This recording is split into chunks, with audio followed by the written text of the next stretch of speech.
En fait, effectivement, ce livre a pris naissance en fait dans un petit livret qui s'appelle, malheureusement j'ai pas réussi, on me l'a pratiquement kidnappé. Vous pouvez le dire, hein. Je pensais avoir conservé au moins une copie pour moi, et ben il s'est envolé aux dernières conférences. J'aurais surtout voulu vous le montrer parce qu'il c'est un livre qui est fait en fait pour les enfants. Il s'appelle Youssef et Zulikha entre sagesse et passion. C'est la traduction de la sourate donc du chapitre Youssef du Coran, mais avec beaucoup de commentaires qui expliquent tous les événements, toutes les circonstances historiques de cette histoire qui a raconté comment est-ce que les enfants d'Israël sont-ils arrivés en Égypte pour s'établir et vivre sous la protection des rois Hyksos et d'y rester jusqu'aux événements de l'histoire que je vais vous raconter qui s'appelle la perle et la braise. Je dois saluer ici solennellement mon amie Marie-Pascale qui est là, et c'est chez elle, à la maison, avec sa petite fille qui a maintenant, je crois, 28 ans ou 26 ans. 26. 26, voilà, je sais calculer encore. À ce moment-là, elle m'a ouvert sa porte, sa maison et son cœur d'amis de longue date. Et c'est là que j'ai écrit Youssef et Zulikha en racontant l'histoire en fait à sa fille qui avait 3 ou 4 ans. C'est comme ça que cette histoire a été écrite de Youssef et Zulikha. Alors, depuis, j'ai né pendant l'année de grâce, alors que Moïse allait naître pendant l'année sanglante où il devait donc être en fait égorgé comme tous les enfants d'Israël. Et il avait sa sœur Myriam, que j'ai appelée Myriam, c'est moi qui ai inventé ce nom, qui s'appelle Myriam, donc ils étaient 3 enfants et plus les 2 parents. Alors, avant la naissance de Moïse, la mère de Moïse a fait un rêve prophétique et elle a su que son enfant allait être quelqu'un de très important c'est comme ça qu'elle a tenu absolument à le conserver. Donc, la stratégie de Dieu qu'il a annoncée dans le chapitre Al-Qasas, qui dit la chose suivante, nous allons montrer, excusez-moi, نريد أن نمن على الذين استضعفوا في الأرض ونجعلهم أئمة ونجعلهم الوارثين. Nous voulons montrer notre grâce au peuple ou aux gens qui étaient opprimés. Nous allons en faire en fait des gens d'avant-garde. نجعلهم أئمة ونجعلهم الوارثين. Ils vont hériter de la terre. Donc il leur a fait déjà 3 promesses. Aïma, Wanouria, et nous allons montrer à Pharaon, Haman, son général, donc son chef d'armée et le chef des constructions, à Pharaon, Haman et à leurs soldats, nous allons leur montrer de la part de ceux qu'ils opprimaient, ce qu'ils craignaient d'eux. Et là j'ai épilogué beaucoup sur ce que craignent les tyrans des gens qu'ils oppriment.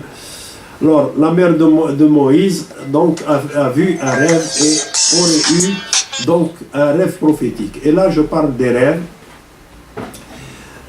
prophétiques, et je discute et je m'oppose à l'hypothèse de la plupart des exégètes qui veulent que la femme n'a pas droit à la prophétie.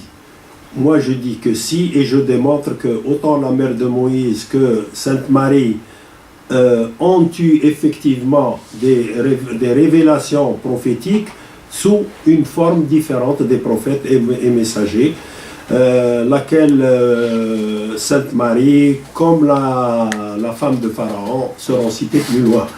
Alors j'ai parlé également des rêves prémonitoires, des rêves d'outre-tombe, nous avons à Guerrara, dans mon village natal, une femme qui vit jusqu'à présent, qui communique avec les morts, elle ramène des messages absolument véridiques. Pendant les questions-réponses, je pourrais peut-être vous en donner des détails, mais sachez simplement que pour les chercheurs, pour les psychologues notamment, il y a énormément de matière à recherche dans ces rêves d'outre-tombe. J'ai tenu à consigner noir sur blanc parce qu'il y a vraiment des merveilles dans ces cas de rêves. Bon, les rêves de roi tyran, j'ai même raconté l'histoire de Pharaon, pourquoi il a pris cette décision d'égorger les enfants d'Israël, et l'histoire, une histoire populaire du Mzab, donc du sud algérien, sur un roi tyran également, avec un vieux. Il a tué tous les vieux de son village, il en a laissé un, et c'est celui-là qui l'a tué d'ailleurs, c'est Bourguiba.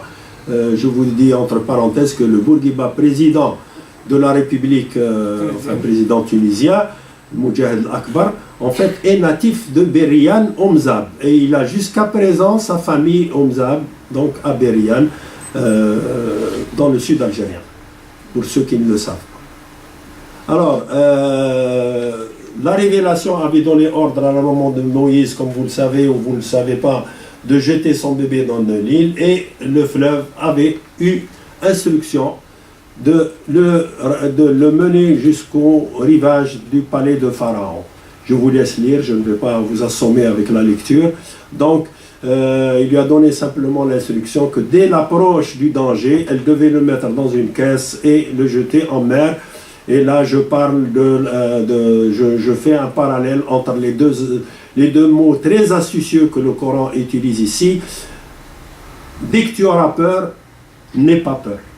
Et j'analyse les deux peurs, ce que j'appelle la peur active et la peur réactive. Bien, alors le bébé hébreu est arrivé chez Pharaon, comme le racontent beaucoup de gens, selon la Bible, selon le film de Sicile, c'est la fille de Pharaon qu'il aurait donc repêché dans les eaux du Nil. Je prends la même hypothèse en étoffant avec beaucoup de comment dire, de maquillage, je dirais. Donc c'était pendant cette journée qui devait être sanglante pour Moïse que Moïse a été repêché par la fille de Pharaon, et la providence divine a voulu que Moïse, qui allait donc être la cause de la perte de Pharaon, allait être élevé par lui dans son palais. Et je raconte beaucoup le pourquoi, je discute un peu le pourquoi de cette décision divine. Le bébé Moïse a d'abord été adopté par la femme de Pharaon, que la plupart des exégètes appellent Assia, et que j'ai appelé également Assia. Elle est citée dans le Coran sans son nom, elle est citée comme étant l'exemple de la piété. Alors, sachez simplement que pour dire que l'islam a donné une très grande place à la femme, et le Coran également.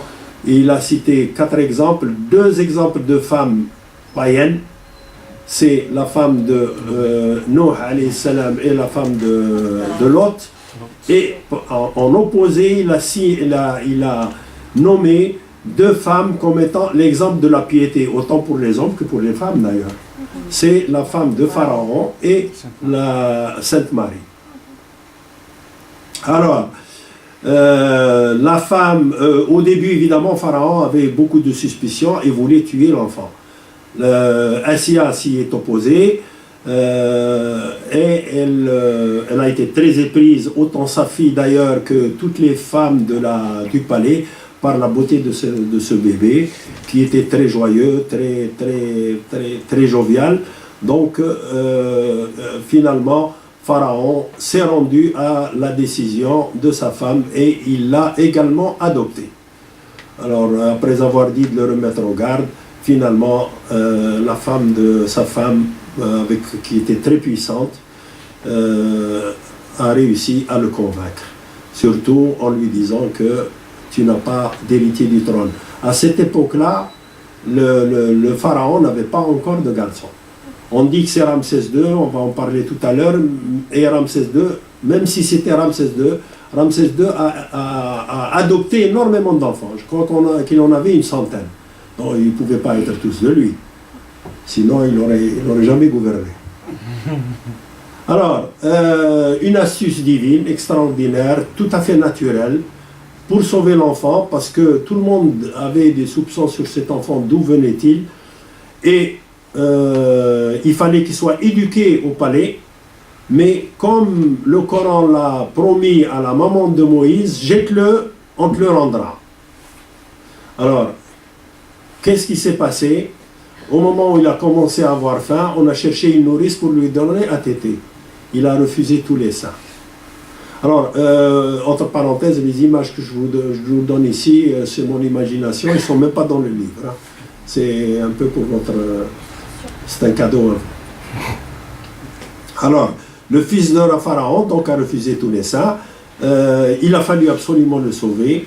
Et c'est sa sœur, la sœur de Moïse, qui a été chargée par sa maman, d'aller guetter son frère et de voir ce qui se passait. Et c'est elle qui a proposé sa maman comme nourrice. Évidemment, au début, elle n'a pas dit que c'était une Hébreuse. Et à la fin, évidemment, tout le monde savait que Moïse a tété le lait d'un enfant d'Israël. Et Pharaon a dû se soumettre à cette volonté du palais, de toutes les femmes du palais, de sa fille et de sa femme. Alors, bon, je décris un peu avec un peu de poésie, comme vous voyez ici, hein, comment est-ce que la maman de Moïse est arrivée au palais pour le nourrir, pour lui donner le sein. Et ensuite, donc Moïse a retrouvé sa maman. J'opte pour pour les deux solutions. Certains exégètes ont dit elle le nourrissait au palais, d'autres ont dit elle l'a pris chez elle. Moi j'ai opté pour les deux parce que sinon ça ne marche pas. Hein. Il aurait eu des malheurs, le pauvre bébé Moïse. Alors il a retrouvé sa maman et il a par la suite été adopté également par Pharaon. C'est ça qui est important. La reine Assia a réussi à convaincre son mari pour qu'il l'adopte et les fêtes étaient très grandioses et j'ai décrit un peu toutes les fêtes, comment ça s'est passé en faisant jouer beaucoup mon imagination. Bébé Moïse condamné à mort. Effectivement, en jouant avec l'enfant Moïse, Pharaon s'est fait arracher quelques poils de sa barbiche. Quelle barbiche était sacrée pour un pharaon. Hein, c'est son pshent, comme on dit, et sa barbiche qui font le symbole de la divinité de l'Égypte ancienne. Et le malheureux bébé a arraché quelques poils. Il a été condamné à mort par son père adoptif. Bon, évidemment, la Assia s'y est opposée et elle a trouvé l'astuce de la braise et de la perle. La braise et la perle, en fait, elle a dit tu vas tuer un enfant qui ne sait même pas ce que c'est que la différence entre une braise et une perle. Et on lui a présenté une braise et une perle et il a pris la braise, il l'aurait mis. Ça, d'ailleurs, je discute beaucoup cette anecdote en la refutant. Mais pour moi, Moïse avait un frein de langue tout à fait courant et il ne pouvait pas avoir avalé une braise, ni l'avoir mise dans sa bouche. Enfin, ça vaut ce que ça vaut, comme tous les mythes populaires. Alors, donc, il a été condamné à mort, puis sauvé une deuxième fois par la reine. Il eut évidemment donc une jeunesse perturbée, écartelée entre sa mère nourrice, qui était sa mère d'origine, sans qu'il le sache et sans que personne ne le sache au départ, et sa mère adoptive qui était la reine, et son père adoptif qui était Pharaon. Il a participé à des guerres, comme vous voyez un peu ici. Il a beaucoup appris au combat, la lutte, l'astronomie, la chimie, etc. L'agriculture surtout. Qui allait lui servir énormément dans sa mission. Alors ensuite, sa maman lui a raconté la vérité, Donc, elle lui a conseillé de ne rien dire, mais il est encore plus perturbé que jamais. Est arrivé un accident ou un incident qui a complètement changé la vie de Pharaon. On dit qu'il a tué le cuisinier du roi. En fait, le Coran ne le précise pas.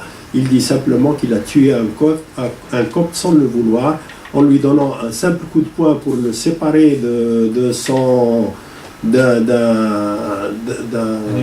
d'un autre hébreu avec qui il était en accrochage. En voulant les séparer, il lui donne un coup de poing, et le coup de poing de Moïse, structuré comme il était, très fort, très robuste, un coup de poing a suffi pour tuer le cuisinier ou simplement le copte. Évidemment, ça a provoqué la décision de sa condamnation à mort, et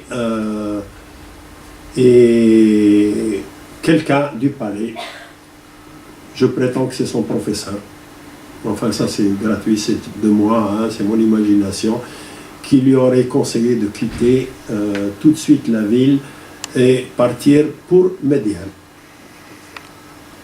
Alors, là j'insiste sur le fait que Moïse, contrairement à ce que dit la Bible, Moïse, quand il est parti du village hébreu de, comment il s'appelle déjà, Goshen dans le delta du Nil, il est parti en fait sachant parfaitement sa destinée. Il a souffert en route, c'est vrai. Il a peut-être mangé des herbes, il a bu à toutes les eaux, il a perdu ses souliers, etc. Mais il n'a pas erré en tant que tel. Il avait sa destinée. Bon, il ne connaissait pas le chemin. La Providence divine a voulu qu'il prenne un chemin qu'il reprendrait probablement par la suite en famille. Bon, c'est c'est là qu'on voit un peu les pouvoirs qui sont au-dessus même des prophètes, parce qu'il n'était pas encore prophète. Il était un simple enfant d'Israël en fuite devant les poursuivants, devant les gardes de Pharaon. Là, j'imagine des choses pour le faire aller plus vite. Il a rencontré des pêcheurs qui lui auraient fait traverser une étendue d'eau. Et là, bon, il y a beaucoup d'imagination. Et enfin, il arrive à traverser la mer et avec beaucoup de joie, il a eu beaucoup de plaisir avec les pêcheurs. Ensuite, il arrive à Médiane et il rencontre les deux bergères, dont l'une d'elles va devenir sa femme.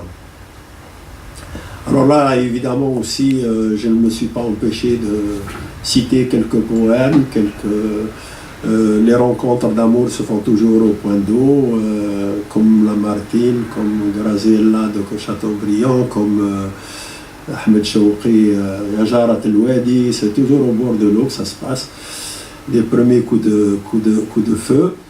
Et donc, il a donc servi les deux bergères.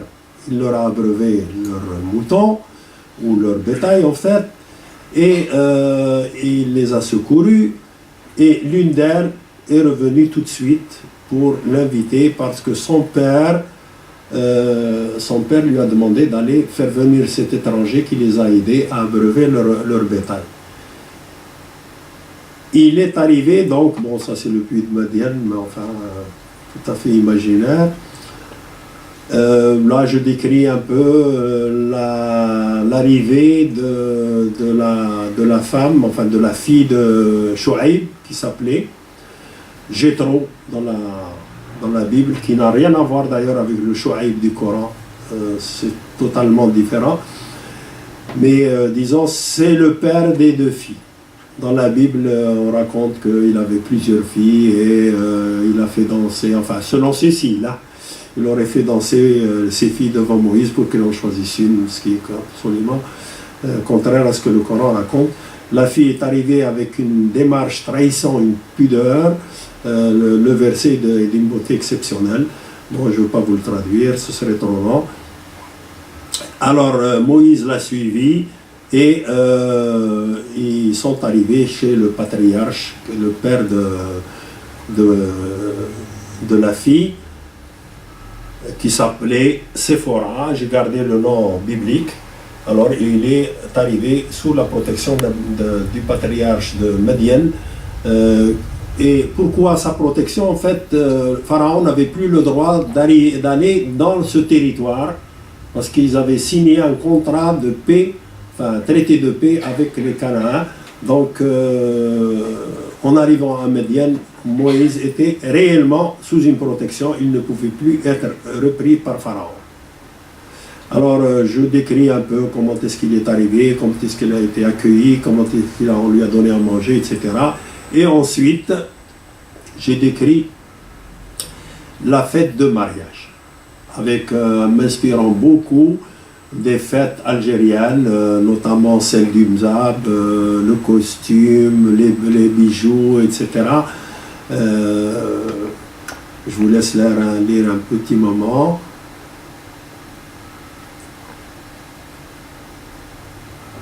Et ensuite, contrat de travail et de mariage. Quand Moïse est arrivé chez le patriarche, donc la fille, l'une des filles, a proposé son embauche. Donc manifestement, elle devait y être intéressée. Je dirais peut-être pas amoureuse, mais disons que c'est la fille de Chouaïb qui a proposé d'embaucher Moïse. Donc il lui a proposé un contrat de travail, un contrat de mariage, à condition qu'il travaille 8 ans, voire 10 ans. Je discute beaucoup ces deux alternatives. Et une fois son contrat de 8 ans ou 10 ans, moi j'ai penché beaucoup plus vers 8 ans, malgré l'avis de la plupart des exégètes, mais j'ai donné mes arguments, en fait des arguments tirés du Coran. Donc Moïse est parti, une fois le contrat terminé, il est parti donc revoir les siens en Égypte. Il a pris ce risque. Et arrivé au Sinaï, il a été attiré par la flamme mystérieuse, la flamme qui embrasait le buisson sans le brûler. Et c'est là qu'il a eu la première parole divine. Et il s'est donc retrouvé messager avec 2 ordres de mission. Un ordre de mission, celui de libérer les enfants d'Israël et d'appeler Pharaon à la nouvelle religion. Évidemment, Pharaon n'allait pas accepter comme ça là. Donc il y a eu beaucoup de tractations. Je discute beaucoup comment il a pu rencontrer son frère qui était son commissionnaire et comment est-ce qu'ils sont arrivés chez Pharaon. Certains prétendent qu'il est arrivé, je crois la Bible même, il est arrivé avec le pouvoir de son bâton. Moi, je refute cet argument parce qu'alors là, il se serait fait jeter immédiatement s'il n'avait pas observé les règles du protocole. Je pense beaucoup plus à l'entrée par le biais de sa mère adoptive, donc de la reine. J'ai beaucoup argumenté cette possibilité. Alors, il a fait démonstration devant Pharaon qui refusait donc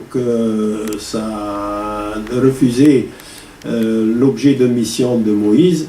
Il a fait démonstration de son bâton et de la main blanche. Bon, je me passe ça. Alors évidemment, Pharaon a eu peur. Il avait peur de Moïse. Il ne pouvait pas le tuer. Il a demandé conseil et son conseil lui a suggéré de fixer un rendez-vous parce que tout de suite on l'a taxé de magicien. Ayant jeté son bâton qui s'est transformé en reptile, en cobra, on l'a tout de suite taxé de magicien. Alors son entourage lui a proposé de donner rendez-vous.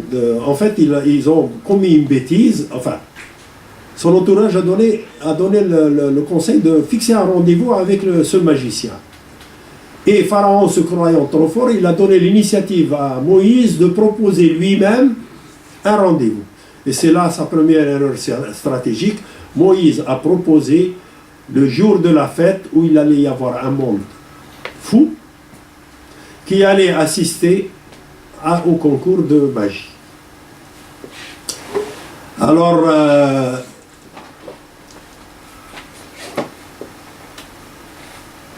dès que les magiciens ont étalé leurs artifices, Moïse a eu l'ordre de relâcher son bâton et le bâton unique a complètement avalé les artifices des magiciens.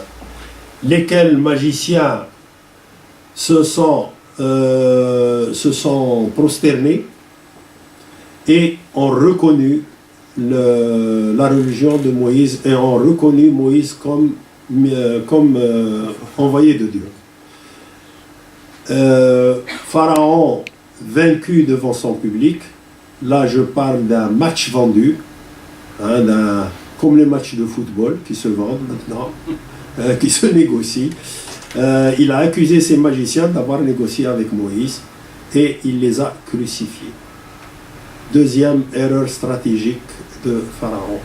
Il a liquidé son élite intellectuelle et le support en fait spirituel de son trône. Donc le rendez-vous était fixé au jour de la beauté. C'est une fête, souvenez-vous, hein, parce que je vais en reparler tout à l'heure. La fête de la beauté, ça devait se passer un samedi. On va y revenir. Voilà. Voilà ce que dit Moïse. Ce que vous avez ramené, ce n'est que de la magie, et Dieu va le mettre en échec. Voilà. Les magiciens crucifiés. Alors là, je donne beaucoup d'exemples de martyrs des causes justes. Donc les magiciens de Pharaon. La coiffeuse de la fille de Pharaon, je la raconte dans le livre. Les martyrs d'Uhud, de la bataille du prophète Mohammed à Uhud. Et les prisonniers de Barberousse. Barberousse est une grande prison à Alger et j'ai raconté l'histoire d'un peloton d'exécution devant lequel les prisonniers se sont bagarrés pour qui allait passer le premier à l'exécution. C'est vous dire que les martyrs, quand ils sont vraiment imprégnés de leur mission, la mort pour eux ne compte plus. Et c'est ce que on dit les magiciens à Pharaon, pas de mal. La vaïra. Nous allons retourner auprès de notre Seigneur. Tu nous ne reproches rien d'autre que le fait que nous ayons cru. Parce qu'il leur a dit donc Pharaon avait dit, vous avez cru à Moïse avant que je ne vous y autorise. C'est un peu ce qui se passe maintenant. Quand on croit à quelque chose, on nous dit attention, ça met en danger certaines républiques. Alors, je parle de l'Exode. Le Coran n'en donne pas beaucoup de détails, la Bible en donne énormément. Bon, j'ai pu facilement naviguer entre les deux pour tisser quelque chose qui soit aussi logique que possible. Les 12 colonnes se sont avancées et Moïse se fait rattraper par Pharaon et son armée. Alors, il reçut l'ordre de frapper le plan de la mer et la mer s'est ouverte en deux. Alors, il y a beaucoup de gens qui ont discuté ce miracle, il y en a qui ont voulu le justifier scientifiquement, etc. Je passe là-dessus, je vais en revenir peut-être dans quelques instants au moment de la discussion.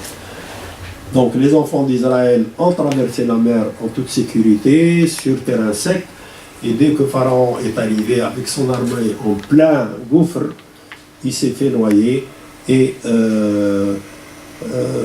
les preuves scientifiques, médicales ont prouvé que Ramsès II ou Menemtah, on ne sait pas exactement, il y a encore des doutes, on en dira peut-être un peu au cours de la discussion. Il y en a un des deux qui est certainement mort, noyé en mer, et les arguments médicaux ont été approuvés par la médecine légale française. Ça a été fait par le docteur Maurice Bucaille.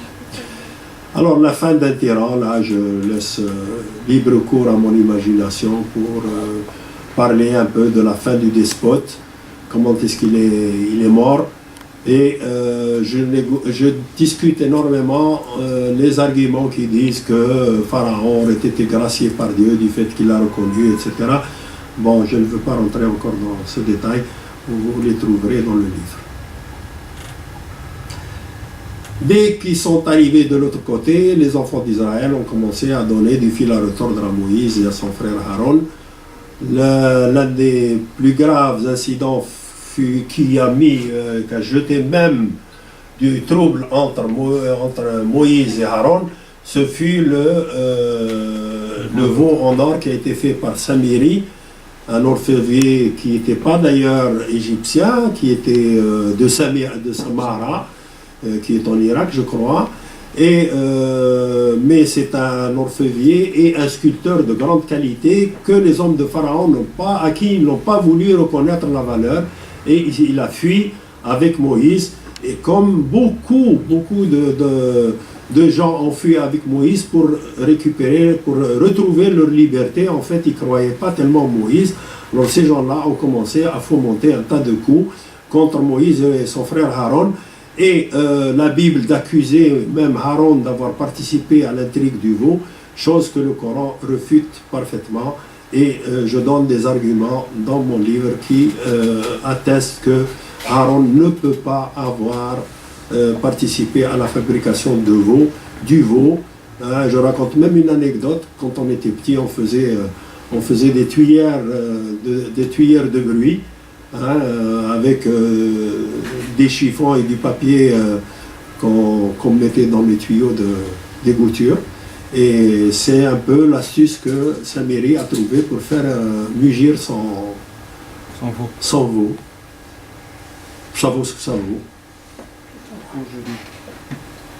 Alors, Aaron a dit à Moïse, ne me traite pas ainsi, ne me mets pas dans le camp des fomenteurs de cette intrigue. Ils ont failli me tuer.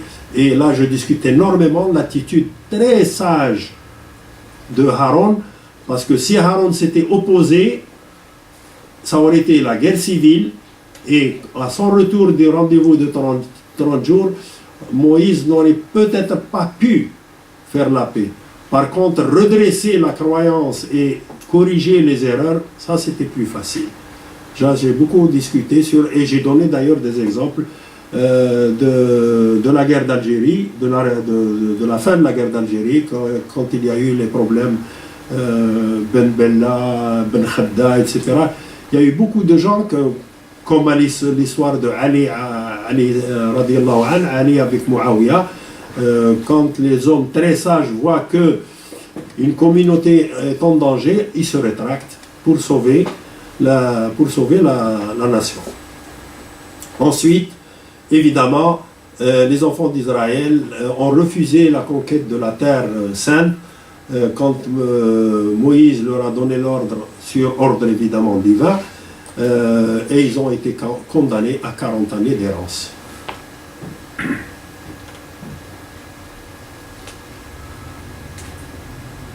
Bon, je termine évidemment sur une note un peu triste, par la mort de Moïse, par la mort de Aaron d'abord, celle de Moïse, la passation du pouvoir à... comment il s'appelle Joshua. Non, pas Jethro. Bon, son nom m'échappe.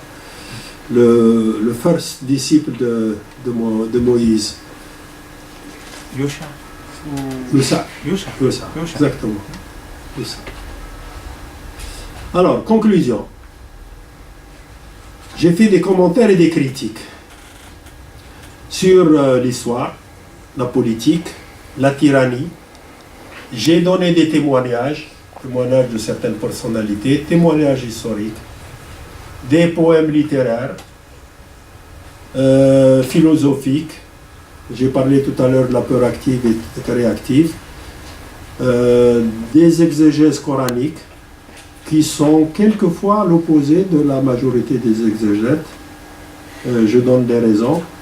Coutumes et traditions, notamment israélites, mozabites, berbères également, Les annexes, dans les annexes, j'ai donné 2 ou 3 annexes, histoire de pudeur, histoire du roi tyran, etc.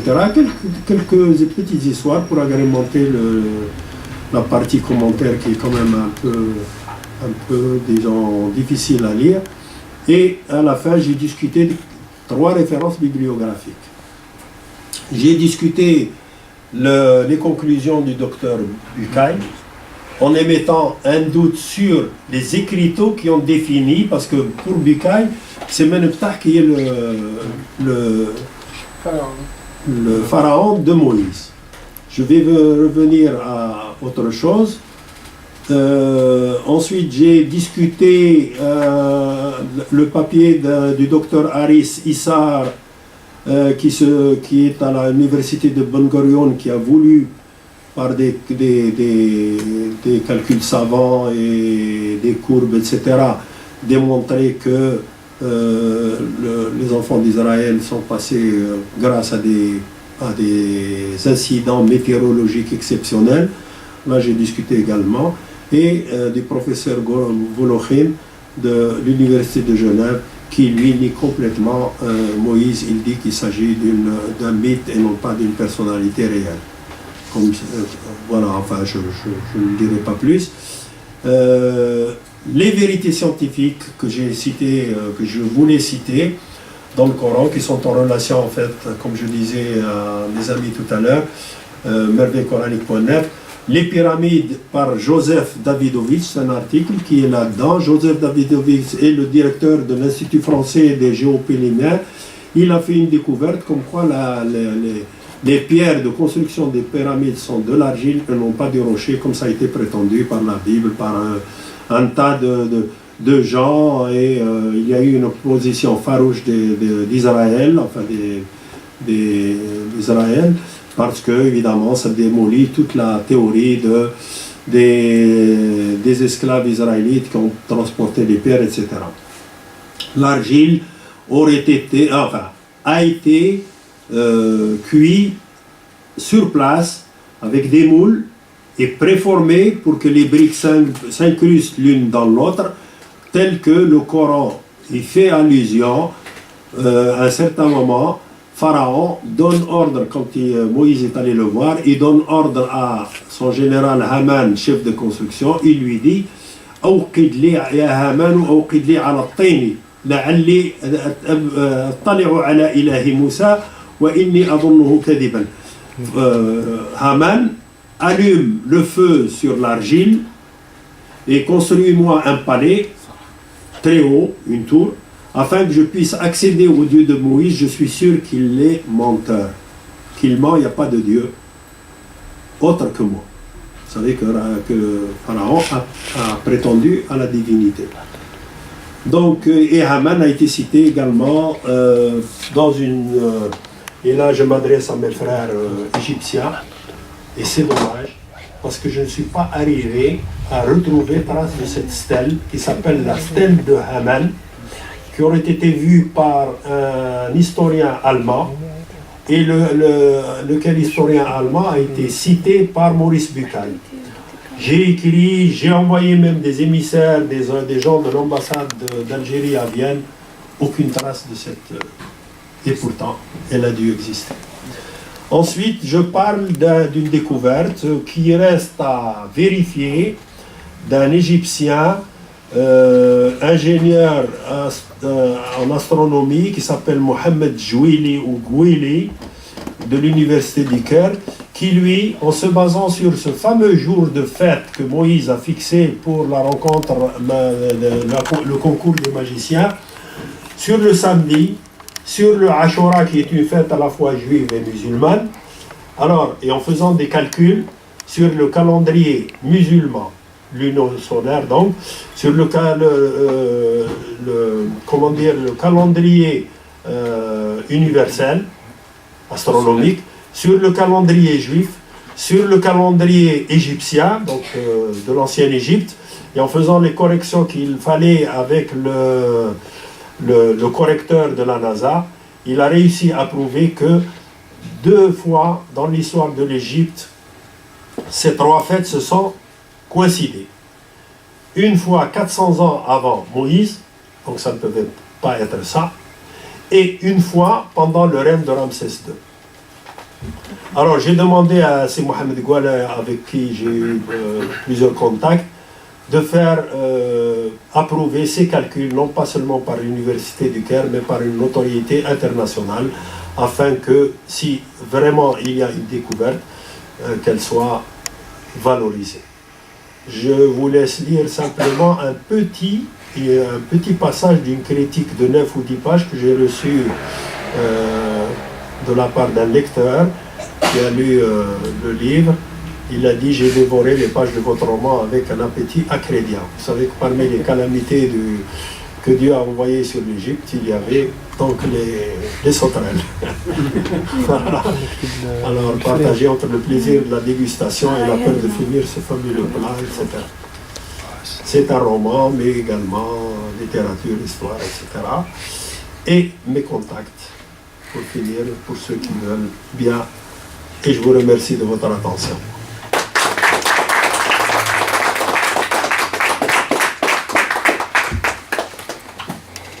Merci beaucoup, M. Hussein, pour cette passionnante conférence.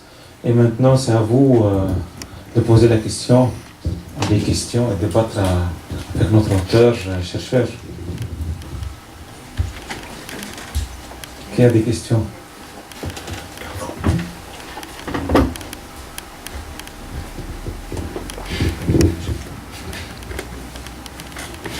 Ça nous va goûter un paquet.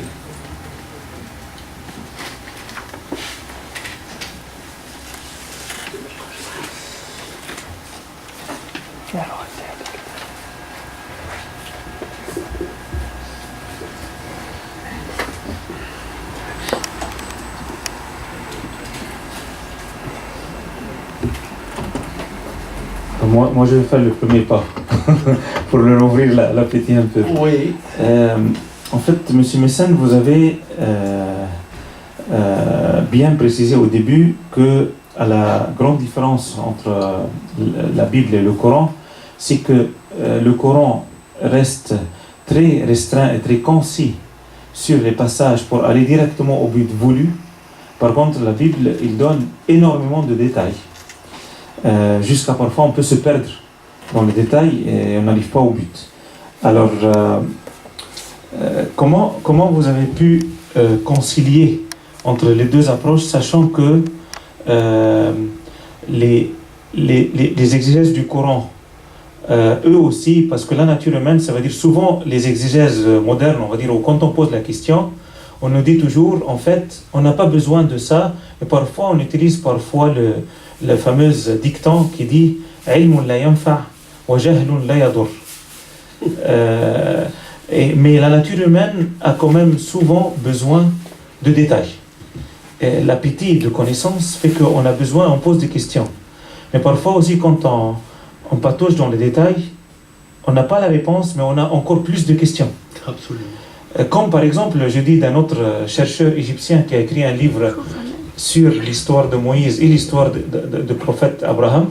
Il remonte très loin, il les appelle les prophètes princiers.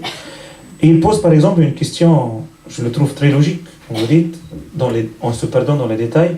Comment un livre, c'est la Bible, arrive à certains points de détail qu'il nous donne les noms des deux sages-femmes que Pharaon a demandé de lui donner les nouvelles des nouveau-nés des fils d'Israël pour les tuer.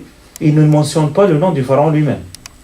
Ça veut dire on a les noms de sages-femmes, mais pas le nom du Pharaon. Par exemple, et avec cette approche, ça veut dire, il y a plein de détails d'un côté, pas de détails de l'autre, et en même temps, il y a en fait cette approche moderne qui dit on veut en fait, on va dire, le but, l'objectif, et on n'a pas besoin de détails, bien que la nature humaine, souvent, même les exégèses Tabari et Qurtubi, ils étaient obligés de faire appel à la Bible pour, on va dire, agrémenter le manque on va dire, de détails dans l'histoire coranique.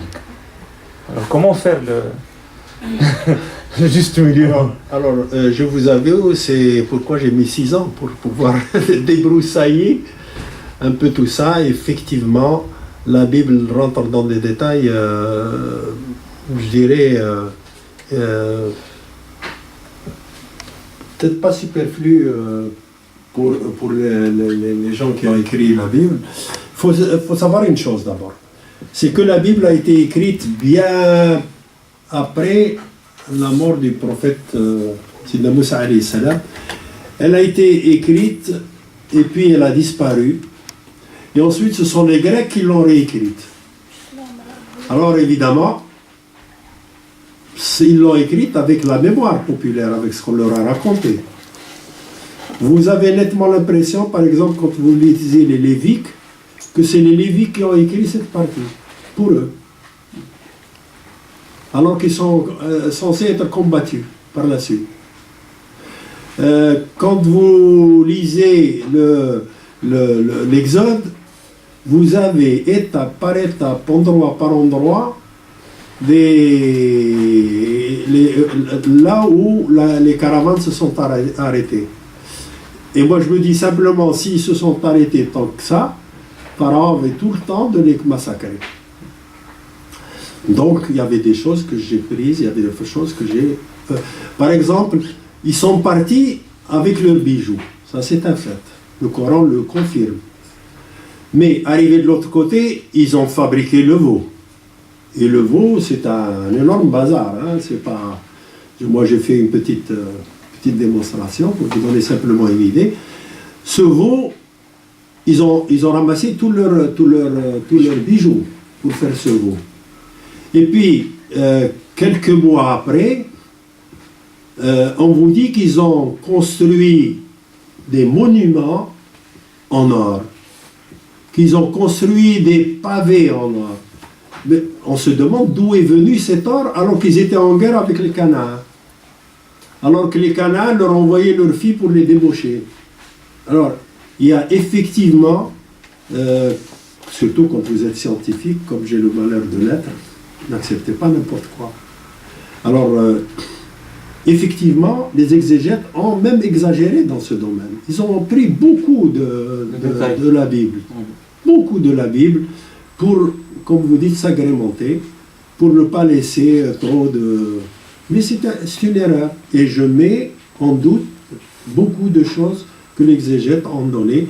En faisant des analyses, on se rend compte que ce n'est pas vrai, c'est pas possible. Effectivement, comme vous dites, le Coran n'a pas nommé le pharaon.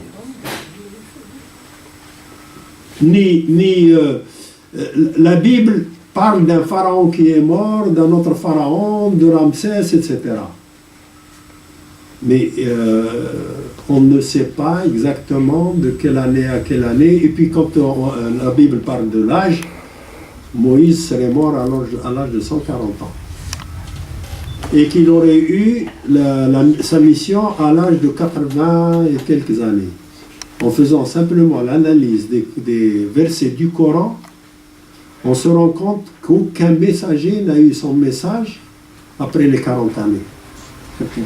C'est à l'âge l'âge mûr, tel qu'il l'appelle, que les messagers ont... Et c'est je dirais pas une loi, mais c'est une... Et Sidna Nuh alayhi salam, qui a vécu parmi son peuple 1000 ans, moins 5 ans, en fait, était messager bien avant. C'est pas à l'âge de 900 ans ou à l'âge de 100 ans qu'il aurait eu son message. Donc, ce que vous dites, c'est la vérité. Et à la fin, je me suis permis, pour justifier un peu, il fallait que je le justifie. Pourquoi je me suis appuyé beaucoup sur le Coran?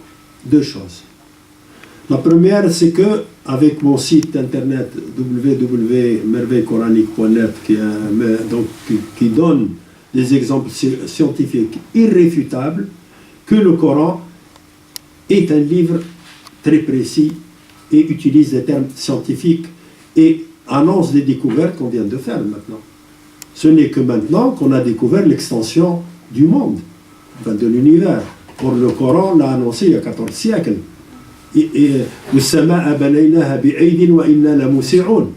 L'extension a commencé dès la création du monde. C'est ce qu'on a appelé aujourd'hui le Big Bang, etc. Donc j'ai justifié pourquoi le Coran. Et par contre, à la fin, j'ai justifié pourquoi je ne me suis pas appuyé sur la Bible tellement. Il fallait que je le justifie en citant quelques exemples où vraiment la Bible, pour nous, musulmans, blasphème vis-à-vis de Dieu et de son messager. Quand Jéthro dit à son beau-fils, Dieu n'a pas su mener son peuple jusqu'à la victoire, alors que c'est son peuple qui a refusé de lutter contre les géants, ça laisse à réfléchir. Ou alors quand Moïse a plusieurs fois aurait dit à son Dieu, reviens de ta fureur, repentis-toi. Tout. On ne peut pas dire à son Dieu de se repentir quand même. C'est un peu trop gros. Bon, tout ça fait que effectivement, il fallait que je sois très prudent et que là où je n'ai pas traité des vérités, j'ai dit dans tous les commentaires, chaque passage, parce que les commentaires portent les mêmes têtes de chapitre que le roman. Vous retrouvez, Pharaon adopte, Moïse retrouve sa maman, etc. Vous les retrouvez, les mêmes titres, vous les retrouvez dans les commentaires. Alors, donc je dis dans les commentaires, chaque fois qu'il y a un passage imaginaire, je dis ça, c'est ma propre invention, c'est mon artifice. Attention, ça c'est moi qui le dis. Par contre, voilà ce que dit le Coran, voilà ce que disent les exégètes, voilà ce que dit la Bible. Et là, j'espère, comme me disait docteur Saïd Chiban, un ex-ministre des Affaires religieuses, m'a dit, tu as eu de l'audace vis-à-vis de Moïse. Alors j'espère que ni Moïse, ni Dieu, Inch'Allah, ne m'en voudront pas pour avoir tenté d'agrémenter un roman pour la lecture et la réflexion surtout.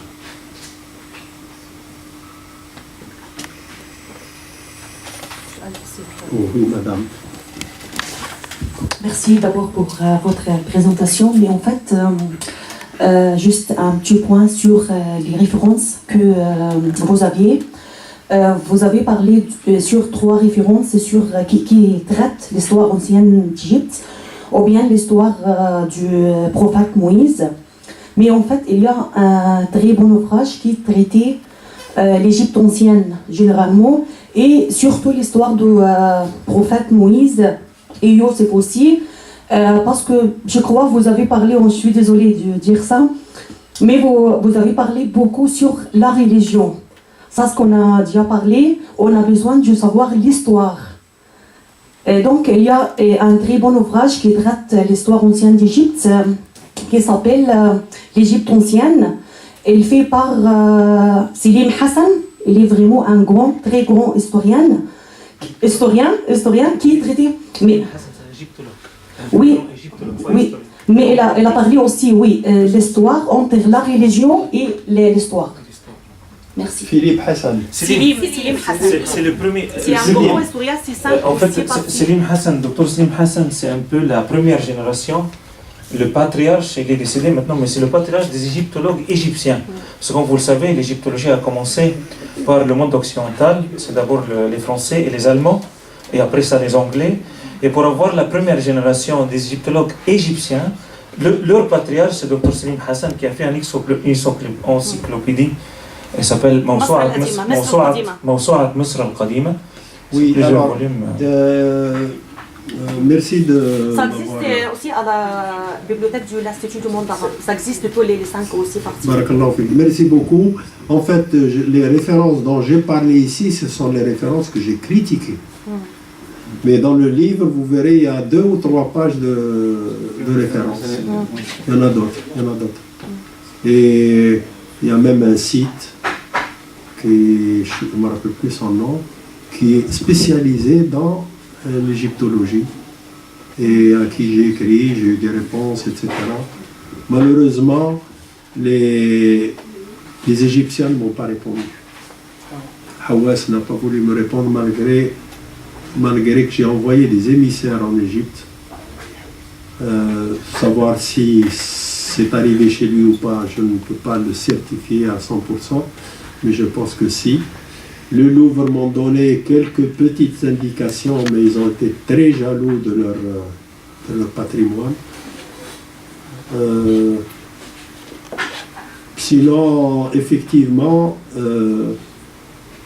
c'est pourquoi je me suis appuyé surtout sur le Coran et sur en fait, comment dire, si j'ai eu quand même Qasas al-Anbiya, Qasas, etc. Amr Khaled,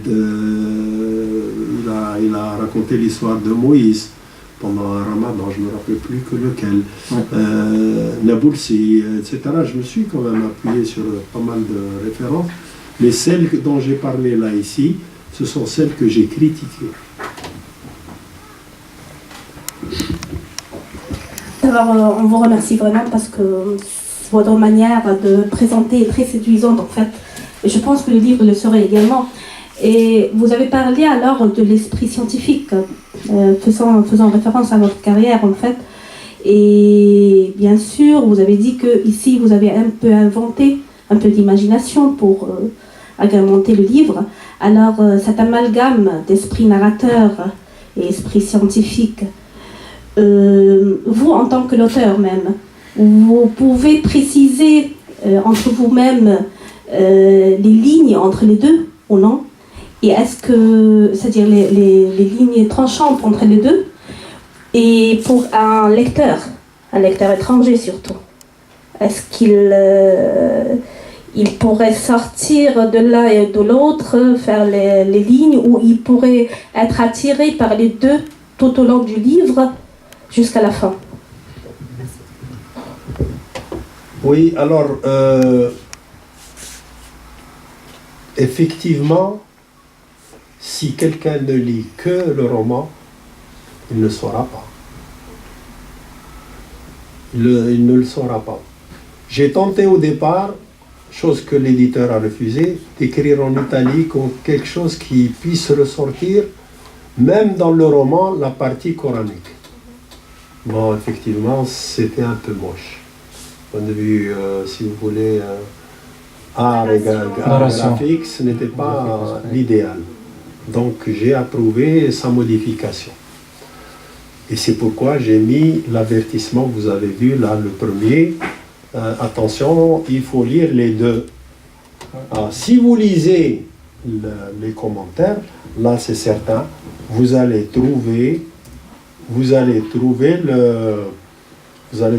savoir la partie du réel de l'imaginaire. Parce que chaque fois, je m'y arrête. Chaque fois, je dis, attention, ça, c'est de moi, et ça, c'est de... Et ça, c'est de... Enfin, c'est du Coran, de la Bible, ou... Chaque fois, hein, je me suis attaché vraiment à le préciser. Dans la deuxième partie, commentaire. Et je le dis en introduction, c'est pourquoi j'ai dit il faut lire l'introduction. Je dis l'introduction et la deuxième partie. Parce que dans l'introduction, je précise bien les choses. Est-ce que j'ai répondu à votre question? Oui, mais je voulais savoir, c'est très clair, oui, pour moi, mais je voulais savoir, est-ce que dans un roman, on pourrait faire un amalgame de réalité et d'imaginaire qui donne des réalités claires au lecteur, ou c'est comme d'habitude très difficile, parce que c'est un roman quand même. C'est à la volonté, bon, c'est plutôt, je vous dirais que 99% des romanciers évitent d'interrompre le flot de leur roman pour... bon, les gens qui ont écrit un imaginaire pur où il y a simplement quelques petites réalités, ils mettent des annotations en bas de page. D'ailleurs, la deuxième édition qui est en préparation à Alger, il y aura certaines notations de bas de page.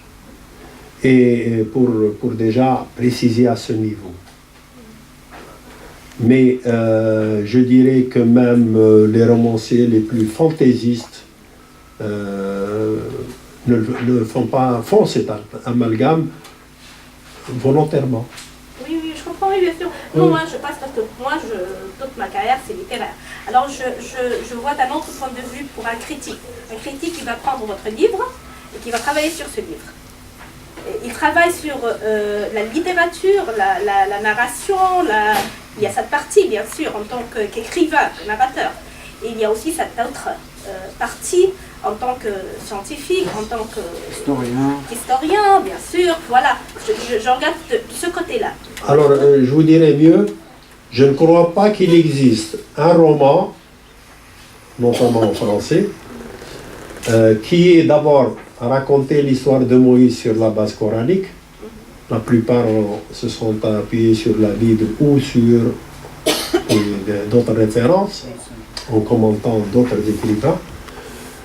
Et deuxièmement, il y en a peut-être pas, je ne veux pas le nier, mais je n'en ai pas entendu parler de romans qui soient flanqués par plus de pages de commentaires que le roman lui-même.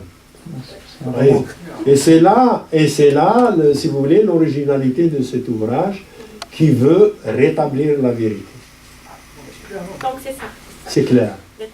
C'est plutôt une approche de roman historique, scientifique. C'est un roman, d'ailleurs l'édition d'Alger s'appellera Roman historique commenté. Oui, c'est un roman historique commenté. Roman historique. Absolument. J'ai senti ce que vous faites bien de me dire, absolument. Roman historique commenté. Je vous remercie. Il y en aura pour tout le monde. Même pour les bébés. Merci beaucoup, cher professeur Mohamed. Moi, suite à la question de la sœur, c'est un peu la même interrogation qui m'a pris. Est-ce que c'est un roman? Est-ce que c'est un livre scientifique? Donc, vous avez bien répondu, c'est votre choix. Peut-être vous êtes en train d'inventer un nouveau genre. Donc, je viens de l'entendre. Un roman historique commenté. Donc, absolument. On note. Moi, je voudrais savoir comment, d'ailleurs, les gens, donc les Juifs, les enfants d'Israël, parce que vous touchez à ça, ont reçu ce roman. J'ai imaginé quelqu'un qui écrit le même roman sur le prophète Mohammed. Donc voilà, donc j'aimerais savoir si que vous avez eu des réactions de part des chrétiens ou de la part des Juifs, ceux qui utilisent la Torah et la Bible. Et c'est important parce que on est à Paris, on est dans le dialogue des civilisations, les vivre ensemble. Merci. Merci pour cette excellente question. Ça me permet de revenir un peu en arrière pour vous dire en fait, avant de publier le livre, je suis très mauvais en orthographe. J'ai toujours eu du 0 en dictée quand j'étais enfant. Bon, et donc je l'ai donné à corriger. Je crois que la première qui l'a vu, c'est bien Marie-Pascale. Déjà en tant que française, enseignante, elle l'a donné, je crois, même à ses parents. Mais elle a trouvé intéressant. Mais je lui ai donné seulement le roman. Je n'avais pas encore fini les commentaires. Ensuite, je l'ai donné à une amie d'enfance qui était en classe avec moi en Algérie et qui habite maintenant en France, qui a enseigné en France, et c'est une juive. Elle n'est pas pratiquante, mais quand elle était avec moi en classe, je savais qu'elle était... ses parents étaient pratiquants. Celle-là, elle l'a corrigé, y compris les commentaires. Simplement ce qu'elle m'a dit, excellent, mais les commentaires sont très lourds. Alors j'ai repris tous les commentaires et je les ai allégés justement en mettant des poèmes, chaque fois que j'avais l'occasion, par exemple, dans la rencontre, dans l'exégèse du verset qui donne l'ordre à la mère de Moïse de jeter son enfant dans le Nil, dans l'eau, le Coran dit la chose suivante: وَأَوْحَيْنَا إِلَى أُمِّ مُوسَى أَنْ أَرْضِعِيهِ. Premier ordre, allez-le, أرضعيه فإذا خفت عليه فألقيه في اليم. Deuxième ordre. Dès que tu as peur, tu le jettes dans l'eau. وَلَا تَخَافِي وَلَا تَحْزَنِي. N'aie pas peur, N'aie pas ne sois pas peur. triste. Donc, un avertissement, n'aie pas peur. Deuxième avertissement, Ne sois pas triste. وَلَا تَحْزَنِي. Ne t'afflige pas. T'oblige pas. N'aie ni peur, ni affliction. Ensuite, deux promesses. Inna radduhu ilayk, nous allons te le rendre. Wa ja'iluhu min al-mursalin. Et nous allons en faire un messager. Donc la mère de Moïse savait déjà, avant la naissance de son enfant, à la naissance de son enfant, que son enfant allait devenir prophète. Alors, mieux que ça, je l'ai donné également à un ami qui a fait Polytechnique Lausanne avec moi et qui est un ancien homme d'église. Sorti de l'église, il a choisi de faire carrière d'ingénieur. Je lui ai envoyé. C'est un chrétien très convaincu. Il joue jusqu'à présent, après sa retraite, il joue de l'orgue dans les églises. Il l'a lu, il m'a fait une correction excellente. À tout point de vue d'ailleurs. Bon, j'ai invité le rabbin Michel Sarfati. Je l'ai informé que le livre est bien sorti parce que je l'ai rencontré au Mémorium. Et j'ai visité avec vraiment beaucoup de largesse d'esprit. J'ai écouté tout ce qu'ils ont dit sur les Juifs. Entre parenthèses, les Juifs ne sont venus qu'après Judas. Hein. Avant, c'était des Hébreux, des fils d'Israël, des Apiraux, comme les appelaient les Égyptiens dans le temps. Donc, Sarfati, je l'ai averti je lui en ai parlé d'abord. Je lui ai posé quelques questions en lui disant voilà ce que je suis en train d'écrire. Il m'a donné d'excellentes réponses. Il m'a vraiment aidé. Il m'a même cité certains versets du Coran qu'il connaissait par cœur. C'est vous dire que les rabbins connaissent le Coran. Et quand je l'ai avisé quand il est sorti le livre, je l'ai invité à le lire et de me faire ses critiques. Je l'ai invité à l'Harmattan et ici. Je ne le vois pas. Bon.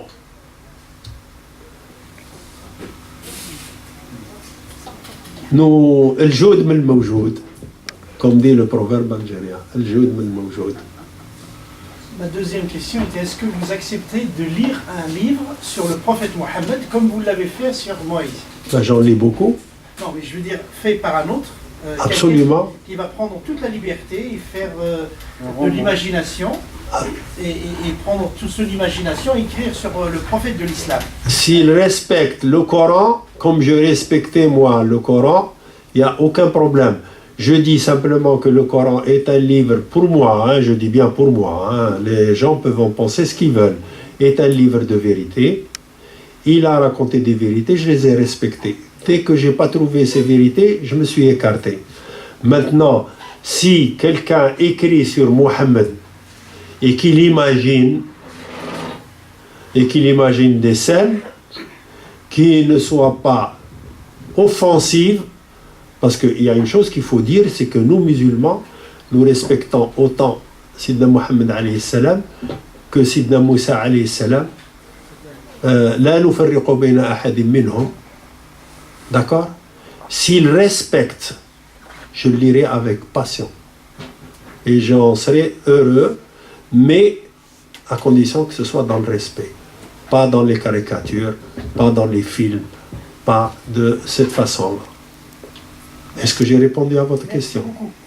Je vous en prie. Oui, monsieur. Je voudrais juste vous demander, vous en tant que scientifique, vous dites la vérité est donnée par le Coran. Qu'est-ce qui vous prouve que le Coran dit la vérité? Par rapport évidemment à la Bible, par rapport aux évangiles. Qu'est-ce qui vous prouve ceci? En tant que scientifique, hein, j'entends. Je suis moi-même professeur à l'université de Paris et je ne partage pas votre définition de ce qui est scientifique. Alors, si vous permettez, on va peut-être donner des exemples. Alors, je vous ai parlé du site suivant. Alors, je vous invite vivement de lire ce site et de voir tous les articles qui prouvent scientifiquement, je dis bien, c'est pas moi qui le prouve, ce sont Hawking, ce sont Watch Sky, la NASA. Vous pouvez me donner un seul exemple? J'en ai donné tout à l'heure deux. Non, mais un seul, Oui. scientifiquement. Scientifiquement, je vous dis que le Coran dit la chose suivante. Je vous en donne un seul. Parce que j'en ai en tête au moins une cinquantaine. Hein. J'ai besoin d'un seul. Alors, un seul. Le Coran dit le ciel, nous l'avons construit d'une main forte et nous ne cessons de l'étendre. Et la science moderne prouve, après l'observation, que sur observation donc d'Apollo, etc., et des calculs que Hawking et son école sont en train de faire, que l'univers est en pleine extension. Générale. Pardon? Quel rapport avec la relativité générale, ce que vous venez de dire? Ah, relativité générale, vous avez d'autres articles. Là, vous m'obligez à vous donner un autre exemple. Alors, le Coran dit la chose suivante. وَتَرَى الْجِبَالَ تَحْسِبُهَا جَامِدَةً وَهِيَ تَمُرُّ مَرَّ السَّحَابِ. Tu vois, d'ailleurs, quand ce verset est arrivé, les gens sont allés voir le grand-père de Mohammed en lui disant « Écoutez, votre petit-fils, il est fou. Il est fou. Comment peut-il prétendre que les montagnes sont en train de filer? Comment peut-il prétendre que les montagnes bougent comme le nuage ?» Alors le verset dit وَتَرَى الْجِبَالَ جَامِدَةً وَتَرَى الْجِبَالَ تَحْسِبُهَا جَامِدَةً وَهِيَ تَمُرُّ مَرَّ السَّحَابِ. Tu vois les montagnes, tu les crois figées, mais en fait, elles filent comme des nuages. Mais, monsieur, Alors, si vous montez sur la ligne ou si vous prenez ou un satellite ou une fusée, vous verrez que, effectivement, sur le plan relativité, les montagnes filent devant vous, hein, exactement comme filent les nuages. Et sur cette notion de relativité, il y en a au moins 3 ou 4 articles que nous avons publiés, qui sont des études scientifiques pures, alors, qui prouvent que, effectivement, cette notion de relativité, sans qu'il ait été compris, ce que je dis, hein, là c'est très important, il faut que je vous le dise. Les gens qui ont reçu le Coran dans le temps, au temps de Mohammed et ses compagnons, ne savaient pas ces secrets de l'univers, de la relativité, de la cardiologie, qui prouve, tel que le Coran le dit et avec une précision scientifique extraordinaire, que c'est le cœur qui réfléchit et non pas le cerveau. Et ça maintenant, on le sait scientifiquement. Alors, ces gens-là ne savaient pas exactement ce que ça voulait dire. Ils comptaient ça comme étant des acquis. Le Coran l'a dit, on l'accepte. Maintenant, ce que je dis, c'est la foi. Maintenant, ce que je dis, la foi, excusez-moi, je termine. La foi existe toujours, mais la foi est affirmée du fait que maintenant nous savons des choses plus qu'avant et la science est venue en fait pour donner raison à des notions que le Coran avait effleurées, je dis bien. C'est pas un livre scientifique, le Coran. Mais je ne dis pas ça. Je ne dis pas que le Coran est un livre scientifique. Je dis simplement que les expressions qu'il a données, que les informations qu'il a données sur l'embryologie par exemple, depuis la création du génome, je dis bien depuis il y a d'ailleurs un article qui s'appelle « Le génome, notre logiciel de la vie ». Et c'est vrai, le génome est un logiciel de la vie. Ou bien l'article qui dit « Réfléchissons-nous par notre cœur ». Ou bien l'embryologie dans le Coran. vous avez un descriptif de l'être vivant depuis qu'il est conçu dans l'ovocyte jusqu'à sa naissance, qui est parfaitement conforme à ce que l'imagerie moderne a démontré, en passant par les 3 chambres ténèbres, etc., etc., etc. Bon, écoutez, en tant que scientifique, dans le temps, il y a 10 ans, je croyais au Coran sans avoir de preuves scientifiques. Maintenant, j'en ai, je ne peux pas ne pas en parler. Est-ce que j'ai répondu à votre question? Oui, mais vous ne m'avez pas convaincu. Non, écoutez, la conviction, Pas du tout. la foi, écoutez, Je la veux- conviction, je veux la croire. foi, it's up to you. C'est veux- à vous, d'ailleurs je Je le veux dis dans croire, un excusez-moi. article, en votre âme et conscience, c'est Je à veux vous de croire- réfléchir. Je veux croire au Coran en tant que foi, je veux croire à la Bible en tant que foi, mais je ne veux pas mélanger la science avec le Coran ni la Bible. Moi, maintenant, je suis convaincu que le Coran Tant mieux pour vous. a des précisions scientifiques qui ont été découvertes 14 siècles et demi après. C'est tout. Tout ce que je dis. Et je vous invite à lire mon site. Enfin, mon site. Je suis rédacteur en chef, mais c'est pas moi qui dis tout écrit. Hein. Loin de là, c'est des spécialistes qui ont écrit. Merveillecoranique.net. Voilà, Point c'est net. Cher affiché. professeur, est-ce qu'on peut savoir votre domaine de spécialisation? Je suis physicien de la physique quantique. Physique quantique. Oui. Physique quantique. Oui, vous devez avoir lu passionnément le livre de Hawking, Un bref aperçu du temps. Hawkins, mais sachez que je suis physicien de la physique du solide et non pas de la physique des particules élémentaires. Ah, d'accord, ok. Parce que Ça nous le... intéresse, ça nous intéresse. Pardon? Ça nous intéresse. Alors, il y a un article dans notre site qui s'appelle « Les 3 livres de l'univers ». Le premier livre, c'est le livre de Hawking, un bref aperçu du temps depuis le Big Bang au trou noir. Et le deuxième livre auquel je fais allusion, c'est le Coran. Et le troisième livre, c'est le ciel et l'observation.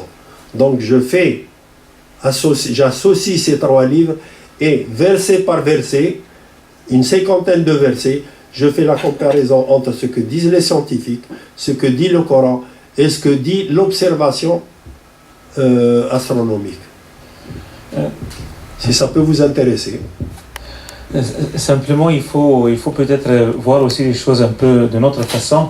C'est vrai que le Coran est un livre qui est venu vers un peuple très peu civilisé à l'époque, dans le désert d'Arabie, et qui prenait les versets en temps.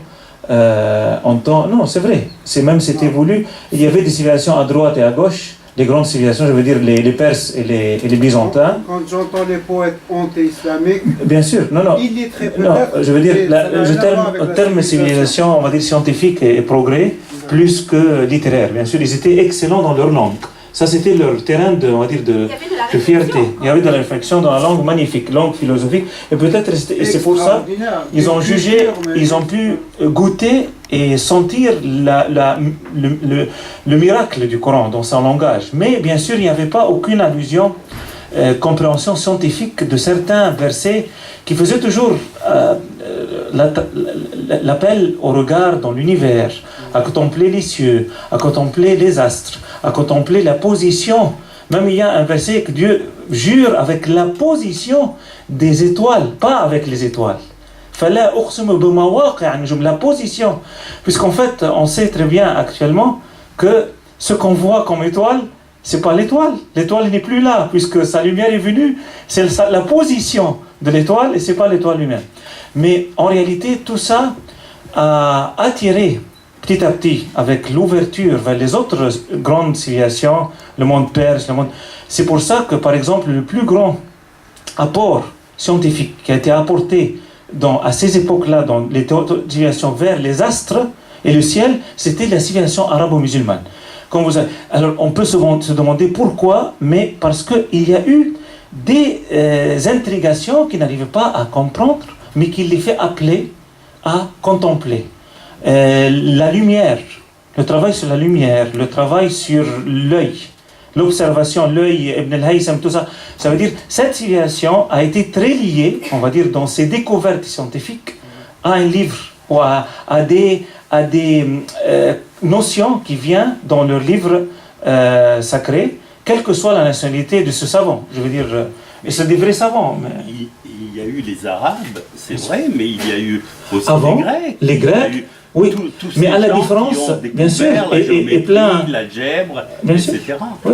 Non, mais je veux dire, à la différence. Plus les Perses que les Arabes. Oui, on est tout à fait d'accord. Mais je dis, moi, ce qui m'a troublé, c'est que monsieur qui est scientifique fait appel à la science, au Coran, pour dire c'est la vérité, et donc je me base sur ce livre. Non, pardon, c'est l'inverse. Attention. Attendez, vous faites bien de vous exprimer. Excusez-moi, je peux répondre? Excusez-moi, je peux répondre? Oui, bien sûr. Oui. Alors, attendez. La vérité scientifique, quand elle est prouvée, elle est scientifique. Elle est humaine, mais elle est scientifique. Je ne la mets pas en doute, puisque je suis ingénieur. J'ai fait mes études pour ça. Mais, je dis simplement que la science m'a aidé à comprendre mieux le Coran et à prendre une décision qui est la suivante. À la lecture du Coran et de la science,